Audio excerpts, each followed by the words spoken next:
अस्सलाम वालेकुम, मैं हूं शाहजेब खानजादा। जनरल फैज़ हमीद के खिलाफ कार्रवाई का एक और दरवाज़ा खुल गया है और एक हफ्ते के अंदर अंदर जनरल फैज़ हमीद और ISI के साबिक एहलकारों के खिलाफ बराह रास्त वजारत दिफा में शिकायत दर्ज हो सकती है, क्योंकि 12 मई 2017 का वो वाक़या जिसमें जनरल फैज़ हमीद पर इल्ज़ाम है कि उन्होंने पाकिस्तान की एक कारोबारी शख्सियत की हाउसिंग सोसाइटी का कंट्रोल हासिल करने के लिए उन समेत उनके ख़ानदान को अपनी टीम के ज़रिए तशद्दुद का निशाना बनाया। रेंजर्स और ISI के एहलकारों को अपने ज़ाती फ़ायदे के लिए इस्तेमाल करके उस हाउसिंग सोसाइटी के मालिक के घर पर छापा लगवाया, उनके घर का साजो सामान लूटा, उनको गैर कानूनी तौर पर अपनी तहवील में रखा। इस पूरे वाक़े से मुतालिक दरख्वास्त पर आज चीफ जस्टिस काजी फाइज ईसा की सरबराही में सुप्रीम कोर्ट के 3 रुकनी बेंच ने अपना तहरीरी हुक्मनामा जारी कर दिया है और वाज़ेह कर दिया है कि अगर मुतासरा फरीक मुइज़ अहमद खान जनरल फैज़ हमीद समेत दीगर मुल्ज़िमान के खिलाफ वजारत दिफा से कोई भी शिकायत करते हैं तो उस शिकायत से कानून के मुताबिक निमटना चाहिए। और हमारे राब्ते करने पर मुइज़ अहमद खान के वकील हफीज़ुर रहमान ने हमें बताया है कि कल उन्हें सुप्रीम कोर्ट के ऑर्डर की मुसद्दिका कॉपी मिल जाएगी, जिसके बाद एक हफ्ते के अंदर अंदर जनरल फैज़ हमीद और दीगर के खिलाफ वजारत दिफा से रुजू किया जाएगा और क्लाइंट की हिदायत पर दीगर कानूनी ऑप्शंस को भी बरूए कार लाया जाएगा। यानी अब जनरल फैज़ हमीद के खिलाफ बराह रास्त वजारत दिफा में शिकायत दर्ज की जाएगी और वजारत दिफा से रुजू करने का यह ऑप्शन आज दरख्वास्त गुजार को सुप्रीम कोर्ट ने अपने हुक्मनामे में दिया था।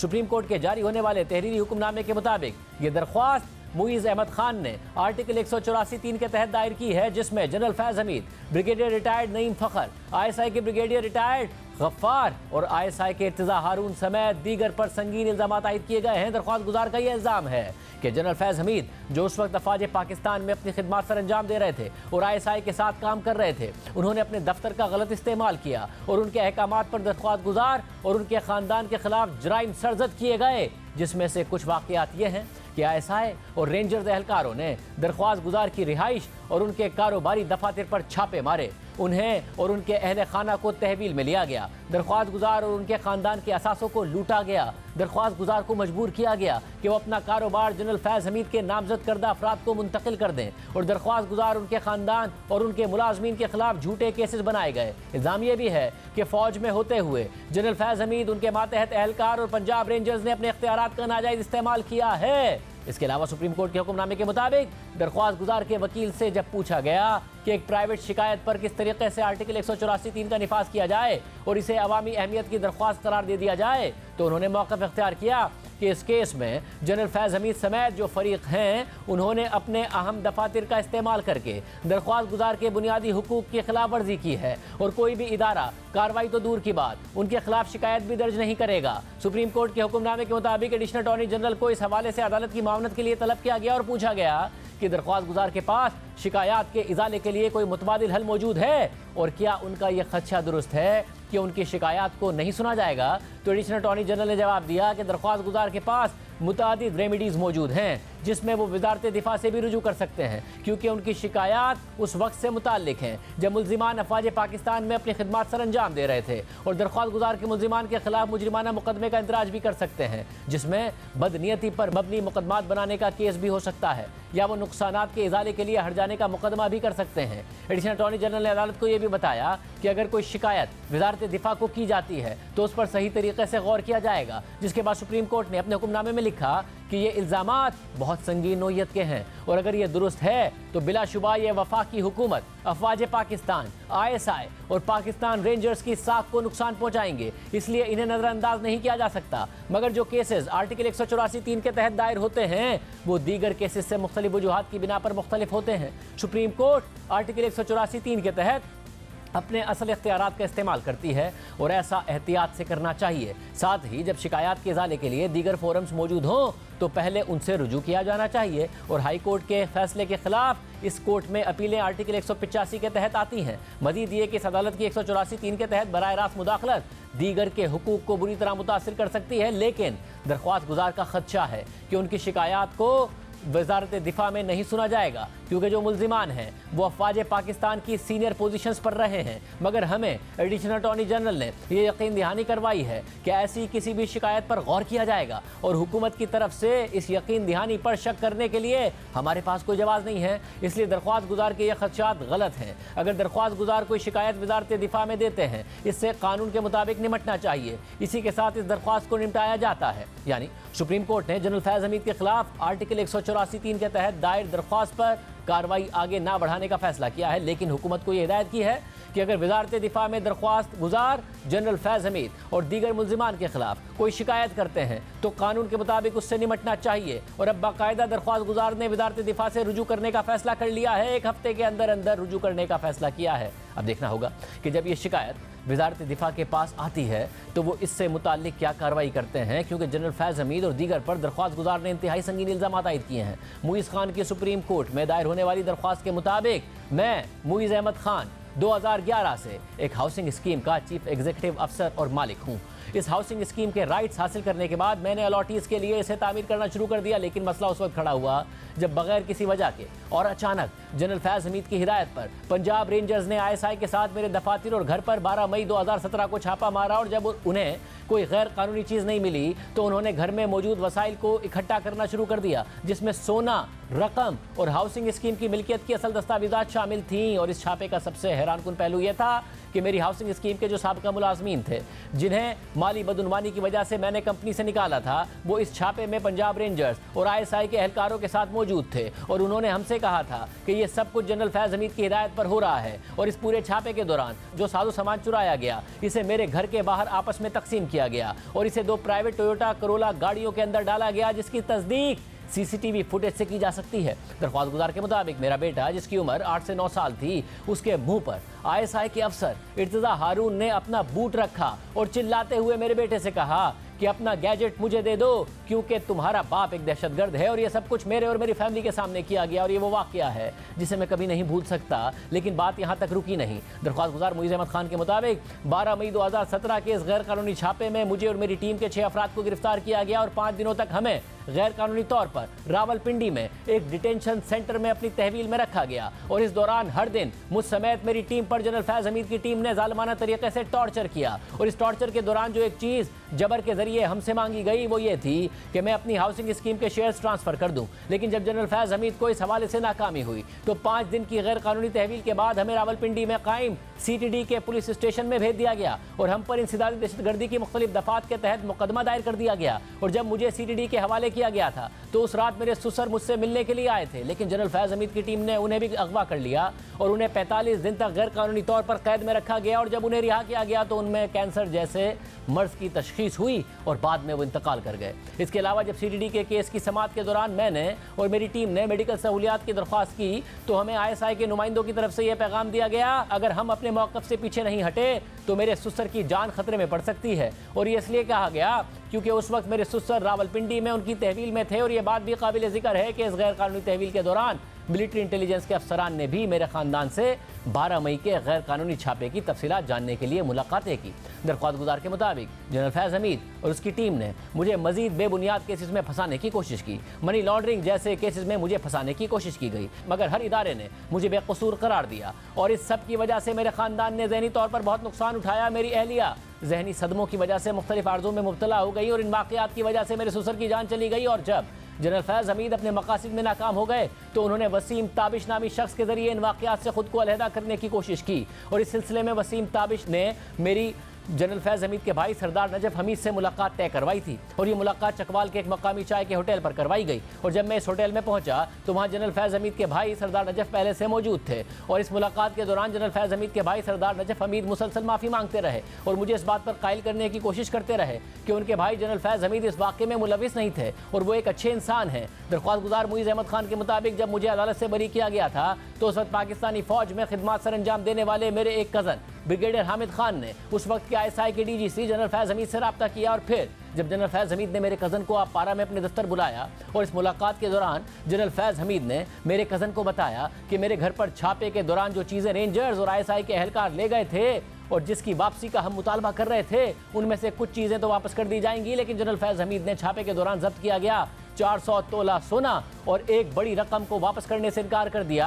और जो कुछ चीज़ें हमें वापस की गई थी वो इस शर्त पर की गई थी कि बदले में हम ISI के मुख्तलिफ प्रोजेक्ट्स में सरमायाकारी करेंगे। सिर्फ यही नहीं, ब्रिगेडियर नईम फ़खर और ISI प्रोजेक्ट्स के deputy director general brigadier Ghaffar ने अपने दफातर के जरिए ज़बरदस्ती से मुझसे 4 करोड़ रुपए की रकम कैश में हासिल की, जिसके सबूत मेरे पास मौजूद हैं। और साथ ही कुछ महीने तक एक टीवी नेटवर्क को स्पॉन्सर करने के लिए मुझ पर दबाव डाला गया, जिसकी अदायगी के सबूत भी मेरे पास मौजूद हैं। और इसके बाद मेरे घर और दफातर पर छापे के दौरान जो 4 टोयोटा रिवो गाड़ियां फैज़ हमीद की टीम अपने साथ ले गई थी, उन्हें खुद ब्रिगेडियर नईम फ़खर वापस देने आए। और इन तमाम चीज़ों से यह साबित होता है कि इस गैर कानूनी छापे के मंसूबे के पीछे जनरल फैज़ हमीद के लोग थे, जिसमें ब्रिगेडियर नईम फ़खर, ISI के अफसर इर्तिज़ा हारून, फैज़ हमीद के भाई सरदार नजफ हमीद, उनके पार्टनर वसीम ताबिश, जाहिद महमूद मलिक और मोहम्मद मुनीर शामिल थे, जो गैर कानूनी तौर पर मेरी हाउसिंग सोसाइटी का कंट्रोल हासिल करना चाहते थे। ये वो संगीन इल्ज़ामात हैं जो जनरल फैज़ हमीद और उनकी टीम पर आयद किए गए हैं। इस पूरे मामले पर बात करने के लिए खुद दरख्वास्त गुजार के वकील हफीज़ुर रहमान साहब हमारे साथ मौजूद हैं, जो पाकिस्तान बार काउंसिल के साबिक वाइस चेयरमैन भी हैं। हफीज़ुर रहमान साहब, बहुत शुक्रिया हमें शो में ज्वाइन करने के लिए। ज़ाहिर बड़े संगीन इल्ज़ामात हैं। आपने हमें आज रब्ता करने पर बताया कि फ़ैसला किया है कि वज़ारत दिफा में शिकायत की जाएगी।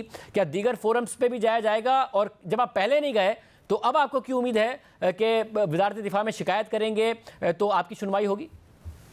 जी शाहज़ेब, जैसे कि आपने वो सुप्रीम कोर्ट का ऑर्डर देखा है, उसके अंदर बड़ी क्लियर कट डायरेक्शन है और अटॉर्नी जनरल ने अंडरटेकिंग दी है कि अगर हमारे पास ये एप्लीकेशन आती है तो उसको अकॉर्डिंग टू लॉ प्रोसीड किया जाएगा। तो इसलिए हमें पूरी उम्मीद है कि मिनिस्ट्री ऑफ डिफेंस से और जो भी इदारे हैं उधर से हमें इंशाल्लाह इंसाफ मिलेगा। तो इसलिए हम उधर एप्लीकेशन फाइल करेंगे।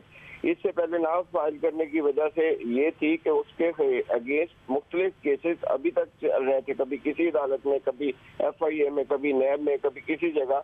तो बड़ी मुश्किल से अब सब केसेस में फारिग हुए हैं, सब केसेस क्लियर हुए हैं और बाइज्जत बरी हुए हैं। तो अब हमने ये प्रोसीडिंग जो है स्टार्ट की है। अच्छा, मगर ज़ाहिर उम्मीद की और कोई वजह भी होगी कि आपको लग रहा है कि सिर्फ सुप्रीम कोर्ट ने कह दिया तो सुनवाई भी हो जाएगी और कार्रवाई भी हो जाएगी, या हालात वाक़यात आपको ऐसे लगते हैं कि जिसकी वजह से आपको इसकी उम्मीद है?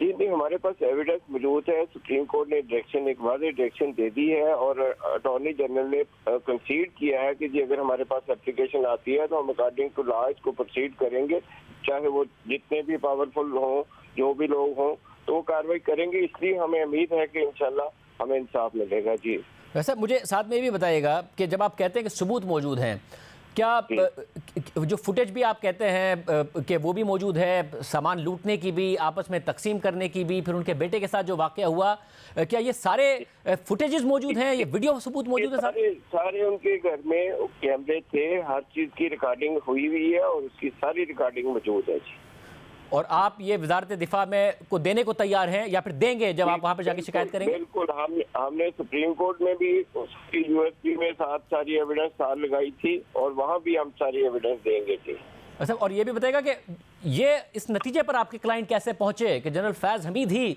इस सब के पीछे हैं? जी, उसकी सारी एविडेंस है हमारे पास और वो जिस वक्त वो बुलाया जाएगा कंवर मईद को, तो वो अपने तमाम एविडेंस जो उसके पास है वो पेश करेंगे। जी, उसके लिए मतलब आपको अंदाजा है कि वज़ारत दिफा का मतलब है कि आप पाक फौज से या आर्मी चीफ से मुतालबा कर रहे हैं कि इस मामले को देखा जाए और उसकी तहकीकात की जाए? ज़ाहिर है, अल्टीमेटली तो आर्मी चीफ ही उसके पास कॉम्पिटेंट अथॉरिटी है और उन्होंने इसको डिसाइड करना है कि क्या एक्शन लिया जाए और क्या ना लिया जाए। वैसे ये डिटेंशन सेंटर में रखा जाना, फिर वहाँ पर आके ये डिमांड्स करना कि जो कागजात हैं या जो हाउसिंग सोसाइटी है उसको नाम कर दिया जाए, उसमें किसके नाम किया जाए, कैसे नहीं किया, ये सारे सबूत मौजूद हैं? ये सारे सबूत मौजूद हैं। अच्छा, मुझे साथ में बताइएगा कि इस वाक़े से पहले कोई पैगाम दिया गया था उन्हें कि कर दें या फिर ट्रांसफ़र कर दें डॉक्यूमेंट्स और उसके बाद ये छापा मारा गया, या अचानक ही छापा मार दिया गया था उनके ऊपर? अचानक छापा मारा गया और बल्कि वो एक टीवी प्रोग्राम भी शायद आपने किया था कि पहले किसी गलत घर पे छापा मार दिया गया, बाद में फिर इसके घर में छापा मारा। और उस दिन इनके मीडिया पे, उन दिनों में जिस वक्त ये उठाया गया तो ये मीडिया पे भी आ गया था और उस वक्त इंटीरियर मिनिस्टर की तरफ से एक लेटर भी जारी किया गया कि ये रेड जो है इस्लामाबाद के अंदर क्यों हुआ, इसकी वजाहत की गई, लेकिन उसका जवाब नहीं दिया गया।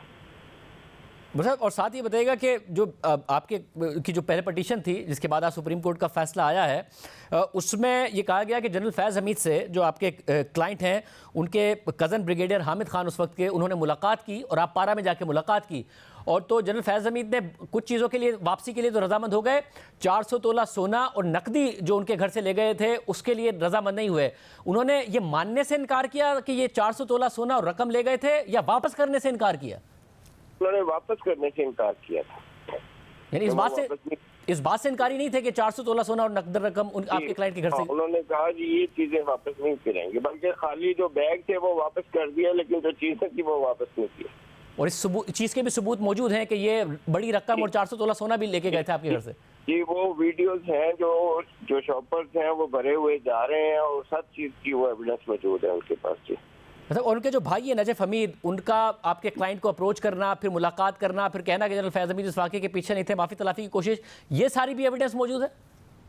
ये जाहिर है उनके पास विटनेस मौजूद है उसके। और कुछ एहलकारों को वो कहते हैं कि जी मैंने पैसे दिए, एक टीवी चैनल को पैसे देने का कहा गया, फिर कैश पैसा भी दिया, उसका भी जी उसके भी सबूत मौजूद हैं। जी, व्हाट्सएप पे मैसेजिंग मौजूद है उनके पास इस चीज के भी।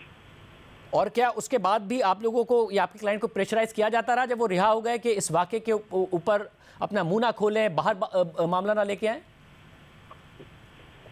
जी बिल्कुल ऐसा होता रहा, इसीलिए हम जो है ना, हम थोड़ी सी उम्मीद हुई है तो हम जो है इसको ये कर रहे हैं। सुप्रीम कोर्ट के आर्डर के बाद भी हमें मुख्तलिफ जगह से थ्रेट मिल रही हैं, अभी भी मेरे क्लाइंट को अभी भी थ्रेट मिल रही हैं? जी अभी भी थ्रेट मिल रही हैं। और क्या थ्रेट मिल रही हैं? जी, वो मुख्तलिफ फोन आ रहे हैं कि ये आपने बड़ा गलत आपने शुरू कर दिया, ये कर दिया, वो कर दिया, इस किस्म की थ्रेट्स मिल रही हैं उसको। तो आपके क्लाइंट पीछे हटेंगे या आगे बढ़ने का इरादा रखते हैं? वो आप उसको जो भी है उसको प्रोसीड करेंगे। और आपको गो अहेड है कि आप वजारत दिफा में इस हवाले से अब शिकायत कर दें एक हफ्ते के अंदर अंदर आपके क्लाइंट? वहाँ पे ये कंप्लेंट तो ज़ाहिर कमर मरीज की तरफ से फाइल होनी है। जहाँ पे कोर्ट के अंदर किसी जगह वकील की जरूरत होती है, वो मुझे एंगेज करते हैं या किसी और को साथ करते हैं, वो तो फिर उनकी क्लाइंट की मर्जी होती है। उसके बाद पहले तो उनको खुद वो एप्लीकेशन सबमिट करनी है और उसमें जैसे वो प्रोसीड करेंगे, मिनिस्ट्री ऑफ डिफेंस जो भी तरीकाकार होगा उसके मुताबिक आगे चलेगी। जब कोर्ट के अंदर आएगा तो फिर जो भी वकला की मामलत की जरूरत होगी हम उसमें पेश होंगे। बहुत शुक्रिया हफीज़ुर रहमान साहब की गुफ्तगू आपने सुनी। ये वकील हैं इस केस में दरख्वास्त गुजार मुइज़ अहमद खान के मजीद संगीन इल्ज़ामात लगा रहे थे और साथ में कह रहे थे कि इनके पास इल्ज़ामात के सबूत मौजूद हैं। आर्मी चीफ से मुतालबा कर रहे थे कि वे सारे के सारे मामले पर जब दरख्वास्त आए तो नोटिस लें, क्योंकि सबूत सारे के सारे जनरल फैज़ हमीद की इन्वॉल्वमेंट के मौजूद हैं। इस पूरे मामले पर हमने आज एक बार फिर जनरल फैज़ हमीद को प्रोग्राम में आने की दावत दी, मगर वो नहीं आए। वो या उनके भाई नजफ हमीद भी प्रोग्राम में आना चाहें तो ये प्लेटफॉर्म हाजिर है, वो अपना मौक़िफ़ दे सकते हैं। प्रोग्राम इस वक्त लाइव है। प्रोग्राम में आगे बढ़ते हैं। पाकिस्तान वापसी के बाद नून लीग के कायद नवाज शरीफ ने कौमी सतह पर आज पहली अहम सियासी सरगर्मी की है और दूसरी तरफ चेयरमैन तहरीक इंसाफ इमरान खान के केसेस में अहम पेशरफ्त हुई है। अब तक मियां नवाज शरीफ की सियासी सरगर्मियां पंजाब तक महदूद थी, मगर आज उन्होंने नून लीग की आला क़यादत के साथ बलूचिस्तान जाकर सूबे की अहम सियासी जमातों की क़यादत से मुलाकात की है। नवाज शरीफ के साथ नून लीग के सदर शहबाज शरीफ और सीनियर नायब सदर मरियम नवाज समेत अहम रहनुमा मौजूद थे, जबकि उनसे मुलाकात करने वालों में बलूचिस्तान अवामी पार्टी, नेशनल पार्टी, JUI और पख्तूनख्वा मिली अवामी पार्टी के कायदीन शामिल थे। अहम बात यह है कि दीगर 3 जमातें पहले भी नून लीग के साथ इत्तेहाद में शामिल रही हैं, लेकिन आज की मुलाकात में बाप पार्टी की क़यादत भी शामिल थी, जिस पर नून लीग तनकीद करती रही है। और आज ज़राए के मुताबिक इसी बाप पार्टी से ताल्लुक़ रखने वाले साबिक वज़ीर आला बलूचिस्तान जाम कमाल और उनके काबीना के दीगर अरकान भी नून लीग में शामिल हो गए हैं। दूसरी तरफ पीपल्स पार्टी की जानिब से नून लीग पर तनकीद का सिलसिला जारी है। बिलावल भुट्टो ज़रदारी ने नवाज शरीफ की कोयटा जाने पर कहा कि मेरे ख्याल में मियाँ साहब को ये तजवीज़ किया गया है कि लाहौर में नून लीग के लिए मुश्किलात पैदा की गई हैं, इसलिए वो दूसरे सूबे में इक्का दुक्का सीट के लिए खुद पहुँचें। मेरी तजवीज़ ये होगी कि वो लाहौर पर ही फोकस करें। बिलावल ने 2021 में इर्जा गिलानी को सेनेट में अपोजिशन लीडर बनवाने के लिए बाप पार्टी के 4 वोट लेने के बाद पीपल्स पार्टी पर होने वाली तनकीद का भी जिक्र किया और कहा कि हमें तो PDM से निकाला गया कि बाप के वोट कैसे लिए। अब उम्मीद है कि नून लीग कंसिस्टेंट रहेगी और अगर कल बाप बुरा था तो आज भी बाप बुरा होगा। मेरा ख्याल में मियाँ साहब को ये तजवीज़ दिया गया है, इसलिए लाहौर में मुस्लिम लीग के लिए आजकल मुश्किलात पैदा किए गए हैं, तो ये तजवीज़ किया गया है कि दूसरे सूबे में जाके कद सीट के पीछे जो है वो मियाँ साहब को तकलीफ़ दिया गया कि वो ख़ुद पहुँचे। मेरा तजवीज़ ये होगा वो लाहौर पे ही फोकस करें। हमें तो PDM से निकाला गया और हमारा तो तंकीद ऐसे हुआ कि हम बाप से मिल गए, बाप के चंद सेनेटर्स का वोट तूने कैसे लिए। तो उम्मीद है कि नून लीग कंसिस्टेंट रहेगा और अगर कल बाप बुरा था तो आज भी बाप बुरा होगा। देखिए, बाप पार्टी से मुतालिक मरियम नवाज और नून लीग के रहनुमा पहले क्या कहते थे। एक छोटे से ओहदे के लिए आपने बाप से वोट ले लिए, वो वाले बाप से वोट ले लिए जो अपने बाप की इजाजत के बगैर किसका साथ नहीं देता। अगर आप ताबेदारी करनी है, अगर आपने सिलेक्ट होना है, तो फिर आपको इमरान खान की पैरवी करनी चाहिए जो बहुत डिटाई से और बहुत एक्सपोज होकर वो ताबेदारी करता है और कमात माने हैं। जहाँ तक सब पर भारी बात है, तो आज मैं भी अपने असूल कुर्बान कर दूं, मियाँ साहब भी अपने असूल कुर्बान कर दें, तो हम तो पूरे पाकिस्तान पे भारी हो सकते हैं। भाई, बाप पार्टी किसने बनाई थी? सबको पता है, एस्टैब्लिशमेंट ने बनाई थी और वो उनसे NOC लिए बगैर कहीं नहीं जाते। अगर पीपल्स पार्टी ने PDM को क्रॉस करके बाप पार्टी के साथ अलायंस किया है तो उन्होंने PDM की ब्रीच ऑफ ट्रस्ट की है और ब्रीच ऑफ कॉन्ट्रैक्ट किया है। एक तरफ पीपल्स पार्टी और नून लीग एक दूसरे पर वार कर रही हैं, तो दूसरी तरफ चेयरमैन PTI इमरान खान के खिलाफ इस वक्त साइफर केस और 190 मिलियन पाउंड स्कैंडल अहम मरहले में दाखिल हो चुके हैं। आज इमरान खान की साइफर केस में ट्रायल कोर्ट के जज की तैनाती का कदम करार देने और जेल ट्रायल के खिलाफ इंट्रा कोर्ट अपील पर समाअत हुई और इस्लामाबाद हाई कोर्ट ने इमरान खान के जेल ट्रायल पर हुक्म इम्तना जारी कर दिया है। आज एक केस में जहां इमरान खान को अदालती रिलीफ मिला है, तो वहीं 190 मिलियन पाउंड केस में कल एहतसाब अदालत की जानिब से नैब को गिरफ्तारी के वारंट की तामील के हुक्म के बाद आज वजारत कानून ने इस केस की समाअत जेल में करने का नोटिफिकेशन जारी कर दिया है और आज अडियाला जेल में ही समाअत भी हुई है। सबसे पहले बात करते हैं इस्लामाबाद हाई कोर्ट में आज इमरान खान की साइफर केस के हवाले से होने वाली इंट्रा कोर्ट अपील की, जिसकी समाअत जस्टिस मियां गुल हसन औरंगजेब और जस्टिस समन रिफत इम्तियाज ने की। इस केस की गुज़िश्ता हफ्ते होने वाली समाअत में इमरान खान के वकील सलमान अकरम राजा ने अपने दलाइल मुकम्मल कर लिए थे। फिर आज अटॉर्नी जनरल ने दलाइल दिए। समाअत के आगाज़ में जस्टिस गुल हसन औरंगजेब ने रिमार्क्स दिए कि ख़ानदान के चंद अफराद को समाअत में जाने देने का मतलब ओपन कोर्ट ट्रायल नहीं है। साइफर केस में जिस तरह फर्द जुर्म आयद हुई है, इसे भी ओपन कोर्ट की कार्रवाई नहीं कह सकते। समाअत के दौरान अटॉर्नी जनरल ने अदालत को बताया कि वफाकी काबीना ने साइफर केस के जेल ट्रायल की मंजूरी दी है। वफाकी काबीना की जेल ट्रायल मंजूरी का नोटिफिकेशन अदालत के सामने पेश कर देंगे। इस पर जस्टिस गुल हसन औरंगजेब ने कहा कि हम देखेंगे कि उस नोटिफिकेशन में क्या लिखा हुआ है। जेल ट्रायल होगा तो यह गैर मामूली ट्रायल होगा। इस पर अटॉर्नी जनरल ने उनसे कहा कि यह गैर मामूली ट्रायल नहीं बल्कि सिर्फ जेल ट्रायल है। इस पर जस्टिस गुल हसन औरंगजेब ने रिमार्क्स दिए कि हम जानना चाहते हैं कि ऐसे क्या गैर मामूली हालात थे कि ये ट्रायल इस तरह चलाया जा रहा है। आपने हमें बताना है कि दरअसल हुआ क्या है। इस पर अटॉर्नी जनरल ने उनसे कहा कि मैं तमाम मुतल्लिका इदारों से रिकॉर्ड लेकर अदालत के सामने रख दूंगा। इस दौरान जस्टिस गुल हसन औरंगजेब ने रिमार्क्स दिए कि बादी नज़र में तीनों नोटिफिकेशंस हाई कोर्ट के मुतल्लिका रूल्स के मुताबिक नहीं है। अदालत ने अटॉर्नी जनरल से पूछा कि कब, किन हालात में और किस बुनियाद पर यह फैसला हुआ कि जेल ट्रायल होगा। इस दौरान इमरान खान के वकील सलमान अकरम राजा ने अदालत को बताया कि 5 गवाह इस वक्त भी अडियाला जेल में बयानात रिकॉर्ड कराने के लिए मौजूद हैं। समाअत के दौरान जस्टिस मियां गुल हसन औरंगजेब ने रिमार्क्स दिए कि बहुत से सवालात हैं जिनके जवाब देने की ज़रूरत है। वफाकी काबीना ने 2 दिन पहले जेल ट्रायल की मंजूरी दी, इसकी क्या वजूहात थीं? सबसे अहम सवाल यह है कि मंजूरी से पहले होने वाली अदालती कार्रवाई का स्टेटस क्या होगा। रिकॉर्ड के मुताबिक ऑफिशियल सीक्रेट एक्ट के जज की तैनाती एग्जीक्यूटिव ने की, चीफ जस्टिस से राय ली गई, लेकिन यह प्रोसेस एग्जीक्यूटिव ने शुरू और मुकम्मल किया। आज की समाअत में अदालत ने अटॉर्नी जनरल से 16 नवंबर तक इन तमाम सवालात के जवाब मांग लिए और इमरान खान की दरख्वास्त पर हुक्म इम्तना जारी कर दिया। मगर इससे पहले ही अडियाला जेल में साइफर केस की समाअत हुई, जहां मजीद 3 गवाह अदालत के सामने पेश हुए और अपने बयानात कलमबंद करवाए। जराये के मुताबिक साइफर केस में आज 2 गवाहान के बयानात कलमबंद किए गए, जबकि एक गवाह पर जिराबी मुकम्मल हुई। आज दफ्तर खारजा की खातून अफसर इकरा अशरफ का बयान कलमबंद हुआ और जिराबी मुकम्मल हुई। आज की समाअत में शाम कुरैशी की 2 बेटियां और इमरान खान की बहनें और भांजा भी समाअत के दौरान मौजूद थे। अदालत ने इस केस की समाअत 17 नवंबर तक मुलतवी कर दी है। ट्रायल कोर्ट ने अक्टूबर में इमरान खान और साबिक वजीर खारजा शाह महमूद कुरैशी पर साइफर केस में फर्द जुर्म आयद की थी, जिसे इमरान खान ने इस्लामाबाद हाई कोर्ट में चैलेंज किया था, मगर अदालत ने इमरान खान की दरख्वास्त मुस्तरद कर दी थी। इसके अलावा इस्लामाबाद हाई कोर्ट इमरान खान की दरख्वास्त जमानत भी मुस्तरद कर चुकी है, जिसके बाद इमरान खान ने सुप्रीम कोर्ट में 2 दरख्वास्तें दायर की। एक दरख्वास्त में साइफर केस में जमानत मांगी गई और दूसरी दरख्वास्त में इस केस में ट्रायल कोर्ट की जानिब से फर्द जुर्म आयद किए जाने की कार्रवाई को चैलेंज किया गया है। दूसरी तरफ साइफर केस के साथ साथ 190 मिलियन पाउंड स्कैंडल में भी इमरान खान के खिलाफ कार्रवाई तेज हो गई है।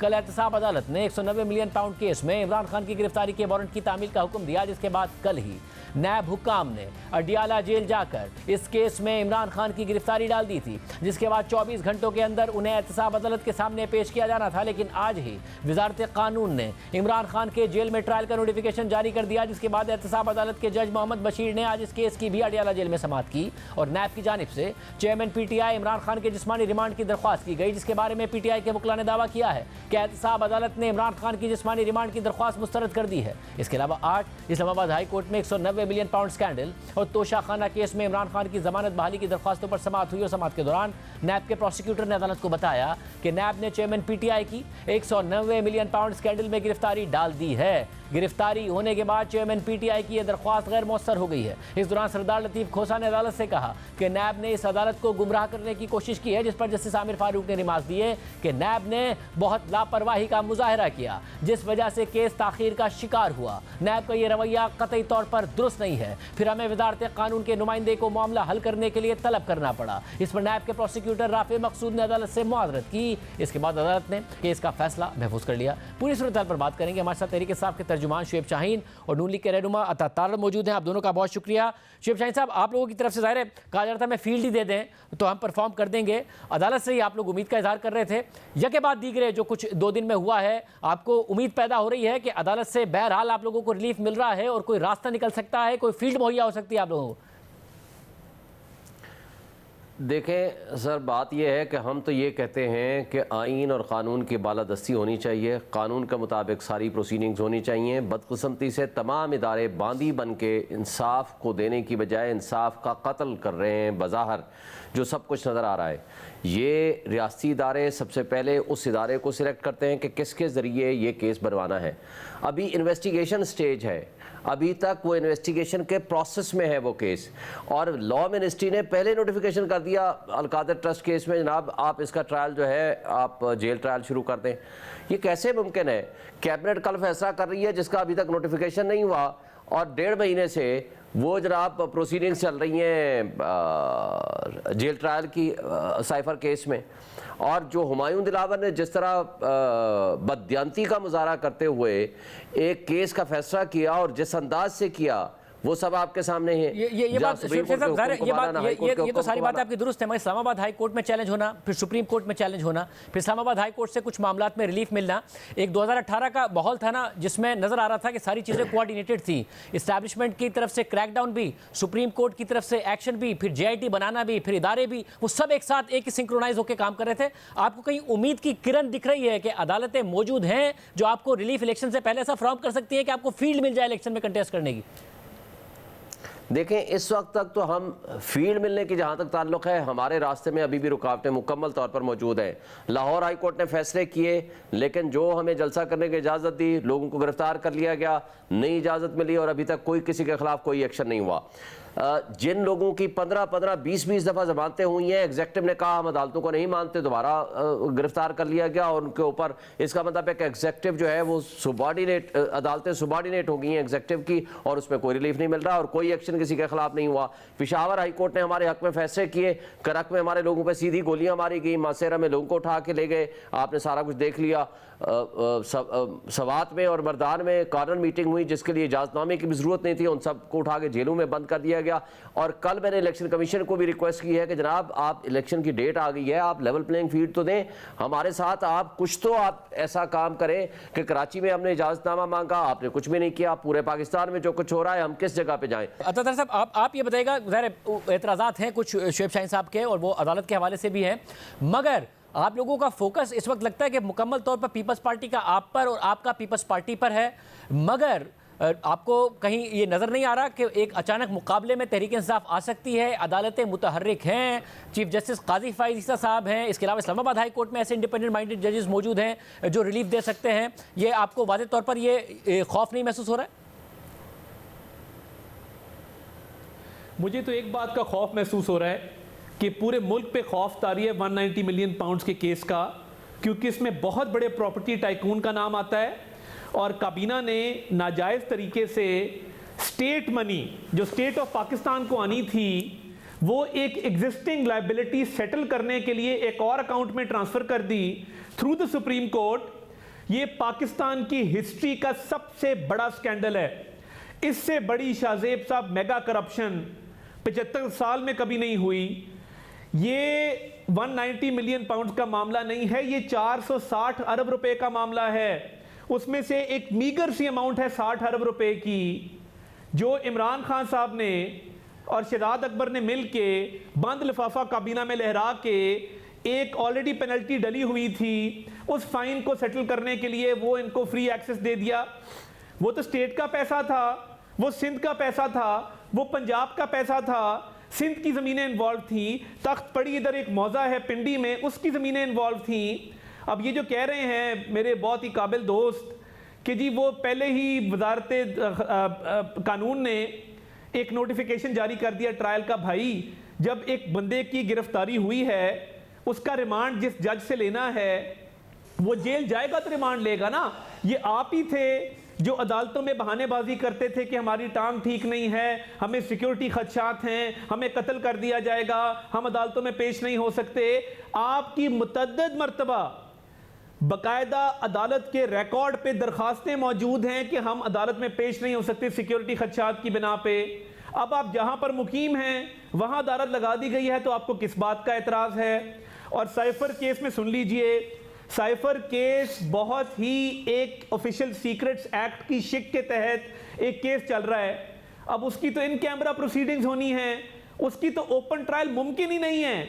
यानी इमरान खान को ट्राई किया जा रहा है कि उसने ऑफिशियल सीक्रेट्स एक्ट की वायलेशन की है और पूरी दुनिया को वो केस दिखा के आप वही वायलेशन रिपीट करेंगे। ये तो फिर सब पे लग जाएगा। वो देखते ना कि सुप्रीम कोर्ट में हैं जो पब्लिक कंजम्पशन के हैं। सुप्रीम कोर्ट गए हैं इस्तदा लेके, इस्लामाबाद हाई कोर्ट से इस्तदा मुस्तरद हो गई थी। अब देखते हैं कि सुप्रीम कोर्ट इस हवाले से क्या फैसला करती है। मगर ये जो शिवसेना साहब बात कर रहे हैं ततार साहब के, पहले जब अदालतें तलब करती थी, इमरान खान साहब की प्ली होती थी कि आप या तो मुझसे ऑनलाइन कर लें, मेरी जान को खतरा है, मुझे बार बार मत बुलाइए। अब जबकि जेल ट्रायल हो रहा है तो बार बार ये कहा जा रहा है कि नहीं जी, जान को खतरे को बुनियाद बनाकर जेल ट्रायल किया जा रहा है और सीक्रेटली उन्हें सजा देने की कोशिश की जा रही है, जबकि ओपन ट्रायल होना चाहिए। देखें, तीन चीज़ों का मैं जवाब देना चाहूँगा। पहले बात तो यह है कि जब हमने कहा था कि उनकी जान को ख़तरा है, बिल्कुल जान को ख़तरा है, उनको थ्रेट्स हैं, लेकिन ये F8 मरकज़ के लिए हमने कहा था कि वहाँ खुली गलियाँ हैं, वहाँ कोई सिक्योरिटी का इंतज़ाम नहीं है। ये जुडिशल कम्प्लेक्स जो G11-4 का है या G11-1 का है, G11-1 के यहाँ सारे केसेस शिफ्ट कर दें, हम वहाँ पेश होंगे या हाई कोर्ट में बुला लें। इसलिए ये कहना कि हम अब जेल ट्रायल करेंगे, जेल ट्रायल और ओपन ट्रायल में फ़र्क होता है।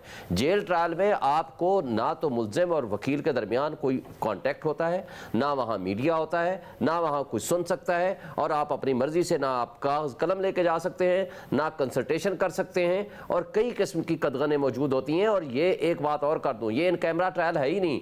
इस्लामाबाद हाई कोर्ट ने इसको डिक्लेयर कर दिया कि अगर कोई कागज या कोई डॉक्यूमेंट ऐसा होगा जो आप क्लेम करेंगे, वो भी जज डिसाइड करेगा कि ये डॉक्यूमेंट किसी और को ना दिखाएं, तो उस हद तक उसका इन कैमरा होगा। बाकी ओपन ट्रायल होगा, सबको इजाज़त होगी। इसलिए मेरा नहीं ख्याल कि इस तरह की कोई एतराज़ किया जा सकता है।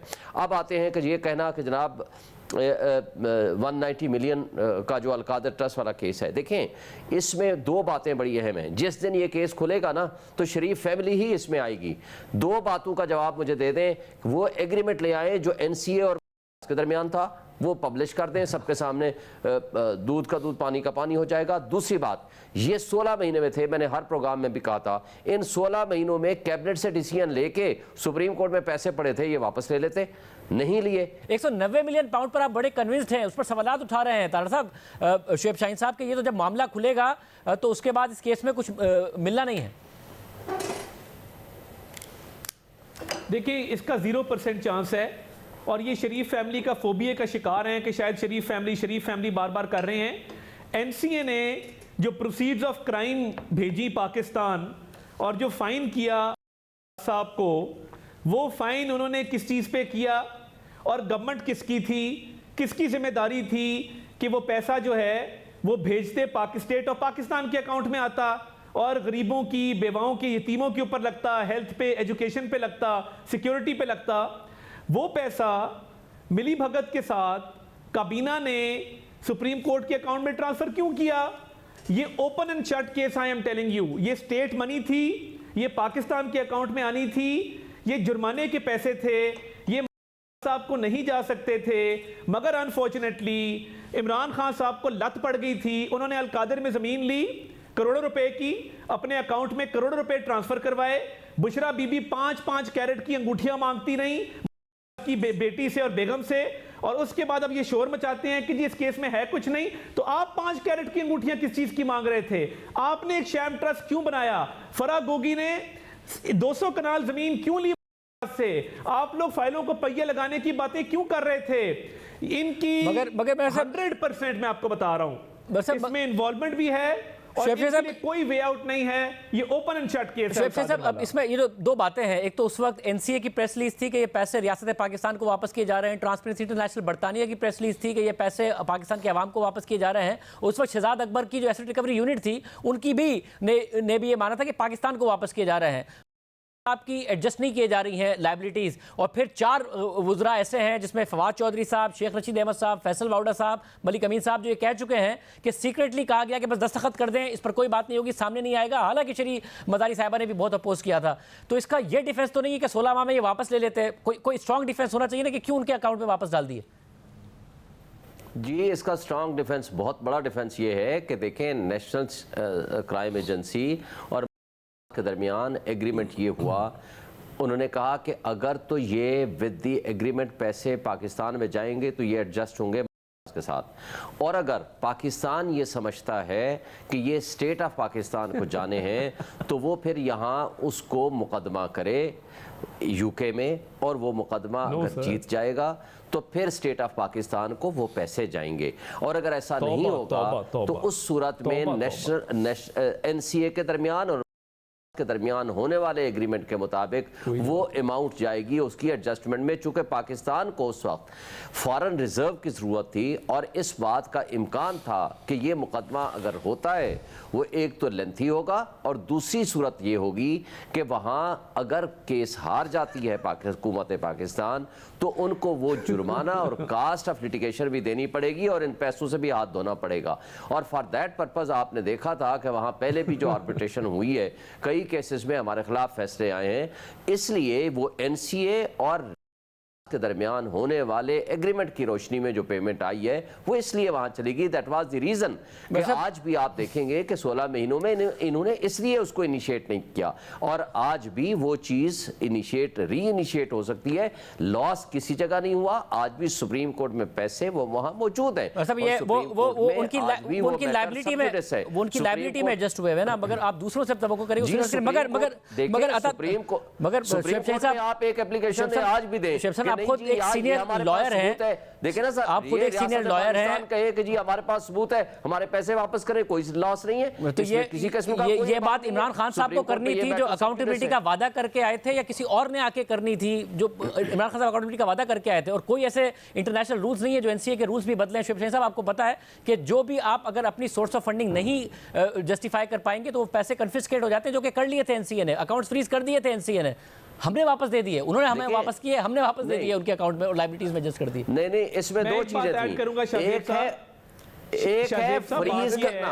देखें, पहली बात तो ये बात बताऊं, एक है फ्रीज करना और इसलिए उनके दरमियान इसमें एक एग्रीमेंट हुआ। बहरहाल उन्होंने प्रेस रिलीज जारी की थी कि पाकिस्तान की रियासत को और पाकिस्तान के अवाम को पैसे वापस कर रहे हैं नेशनल ट्रांसपेरेंसी इंटरनेशनल का।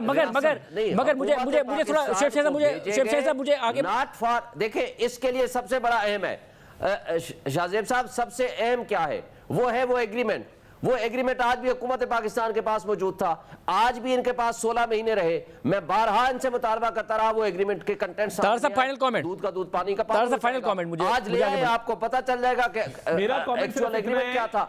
कि ये जो प्ली ले रहे हैं कि हमें लंदन में लिटिगेशन करनी पड़ती, हम वहां पे केस हार जाते, वो पैसा कहीं और चला जाता। एनसीए अपनी कंक्लूड कर चुकी थी इन्वेस्टिगेशन, उसको स्टेट मनी डिक्लेयर कर चुकी थी, ये केस करते उसका फायदा होता, मगर इन्होंने डील स्ट्राइक की, अलकादर में पैसे लिए, रिश्वत ली और इन्होंने वो 60 अरब रुपया लायबिलिटी सेटल कर दी। एग्रीमेंट सामने ले आए। अब देखते हैं कि क्या इस हवाले से मामला आगे बढ़ते हैं। प्रोग्राम में ब्रेक शामिल करते हैं। एक और बहुत अहम मामला है, उसकी तफसीलात आपके सामने रखेंगे ब्रेक के बाद।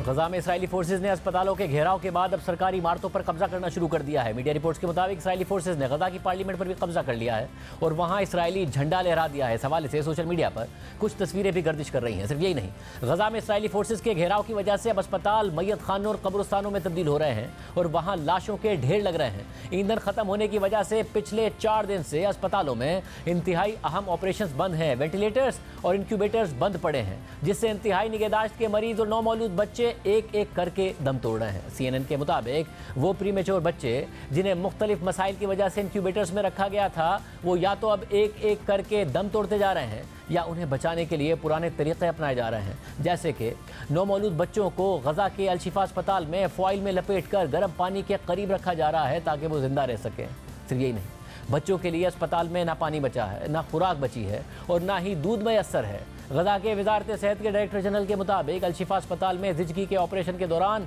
4 माएँ दम तोड़ गई थीं और उनके बच्चे जिंदा बच गए थे। डॉक्टर के मुताबिक आप अंदाज़ा लगाएं कि अब इन बच्चों को अपनी माँ और बिजली के बगैर जिंदा रहना पड़ेगा, क्योंकि बच्चे प्रीमेच्योर पैदा हुए हैं, इसलिए उन्हें इसी टेम्परेचर की ज़रूरत है जो उन्हें अपनी माँ से मिल सकता था और ऐसा टेम्परेचर सिर्फ इंक्यूबेटर्स के ज़रिए ही फराहम किया जा सकता है और बिजली की अदम मौजूदगी में ये मुमकिन नहीं है। वाज़ेह है कि अल-शिफा अस्पताल गजा का सबसे बड़ा अस्पताल है, जिसे इसराइली फोर्सेज ने पिछले हफ्ते से चारों तरफ से घेरा हुआ है और ड्रोन से उसकी निगरानी की जा रही है। अस्पताल के बाहर टैंक और स्नाइपर्स तैनात हैं जो ना किसी को अंदर आने दे रहे हैं और ना ही किसी को अस्पताल से निकलने दे रहे हैं। इसराइली फोर्सेज का दावा है कि अस्पताल के नीचे ज़ेर ज़मीन हमास का हेडक्वार्टर है, मगर हमास इस दावे की तरदीद कर रही है। हेल्थ ऑफिशियल्स के मुताबिक आज अल-शिफा अस्पताल में 40 मरीजों की अमवात हो गई है। इतलात आ रही है कि अल-शिफा अस्पताल के अंदर फंसे हुए लोग मरने वाले बच्चों और मरीजों की तदफीन के लिए एक इज्तिमाई कब्र खोद रहे हैं, जिसमें 120 लाशों को दफन किया जाएगा। हमास का कहना है कि अल-शिफा अस्पताल में 650 मरीज ज़ेर इलाज हैं, जबकि 5000 से 7000 के करीब पनाहगज़ीन भी अस्पताल के अंदर फंसे हुए हैं। जबकि अल-अक्सा अस्पताल की इंतज़ामिया ने भी ऐसी ही सूरत हाल से खबरदार किया और कहा है कि अगर इसराइली जारियत इसी तरह जारी रही तो नौमौलूद बच्चों और मरीजों का अगला ठिकाना इज्तिमाई कब्रें होंगी। अस्पताल की इंतजामिया के मुताबिक ICU में बहुत ज़्यादा बच्चों को दाखिल कराया गया है, जिनमें से सारे प्रीमेच्योर बच्चे नहीं हैं, बल्कि उनमें वो बच्चे भी शामिल हैं जो इसराइली बमबारी से ज़ख्मी हुए हैं। जबकि अल-कुद्स अस्पताल में कुछ ऐसे फ़लस्तीनी भी हैं जो अमरीकी शहरी हैं मगर ज़ख्मी भी हैं और कैद भी हो गए हैं। इसराइली फ़ौज का दावा है कि अस्पताल में हमास के जंगजू छुपे हुए हैं, इसलिए ऑपरेशन किया जा रहा है। इजाज़त दीजिए, अल्लाह हाफ़िज़।